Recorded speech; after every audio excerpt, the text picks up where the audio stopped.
FIFA বিশ্বকাপ শুরু হতে আর মাত্র কয়েক সপ্তাহ বাকি। তবে ভারত ও চীনে এখনও সম্প্রচার অধিকার চূড়ান্ত না হওয়ায় পুরো দক্ষিণ এশিয়া জুড়ে অনিশ্চয়তা তৈরি হয়েছে।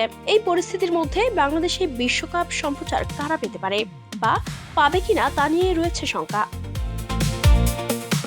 11 জুন মেক্সিকো সিটির অ্যাজটেকা স্টেডিয়ামে মেক্সিকো ও দক্ষিণ আফ্রিকার ম্যাচ দিয়ে শুরু হবে 48 দলের এই টুর্নামেন্ট, যেখানে মোট 104টি ম্যাচ অনুষ্ঠিত হবে। ফিফা জানিয়েছে 175টিরও বেশি অঞ্চলের সঙ্গে বিশ্বকাপ সম্প্রচার চুক্তি সম্পন্ন হয়েছে। তবে ভারত, চীন, পাকিস্তান, বাংলাদেশ, থাইল্যান্ড ও মিয়ানমার এখনও সেই তালিকায় নেই।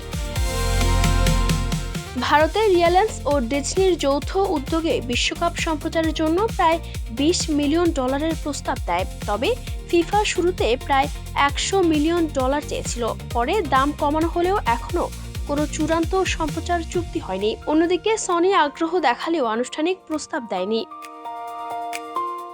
চীনের রাষ্ট্রীয় সম্প্রচার মাধ্যম সিসিটিভি 2018 ও 2022 বিশ্বকাপ সম্প্রচার করলেও এবার এখনও কোনো সম্প্রচার চুক্তি হয়নি। শুরুতে ফিফা প্রায় $300 মিলিয়ন দাবি করেছিল, পরে তা অর্ধেকের কাছাকাছি নামানো হলেও সমঝোতা হয়নি। 2022 কাতার বিশ্বকাপে চীন বিশ্বব্যাপী লিনিয়ার টিভি দর্শকের 17.7% এবং ভারত 2.9% অবদান রেখেছিল। ডিজিটাল ও সামাজিক মাধ্যমে দেখা কন্টেন্টের প্রায় অর্ধেকই এসেছে এই দুই দেশ থেকে। তবে এবার ম্যাচের সময়সূচি, স্থানীয় সম্প্রচার, বাজারের অগ্রাধিকার এবং অন্যান্য ক্রীড়া ইভেন্টের কারণে দর কষাকষি কঠিন হয়ে পড়েছে। ভারতের সম্প্রচার সংস্থাগুলো এখন ইন্ডিয়ান প্রিমিয়ার লিগ ও নারী টি-20 বিশ্বকাপের দিকে বেশি মনোযোগ দিচ্ছে।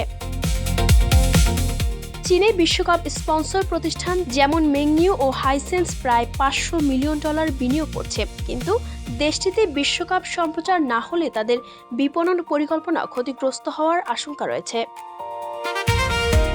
ফিফা জানিয়েছে টিকটকের সঙ্গে চুক্তির মাধ্যমে ছোট ভিডিও ও ক্লিপ দেখা যাবে, তবে তা পূর্ণাঙ্গ বিশ্বকাপ সম্প্রচারের বিকল্প নয়।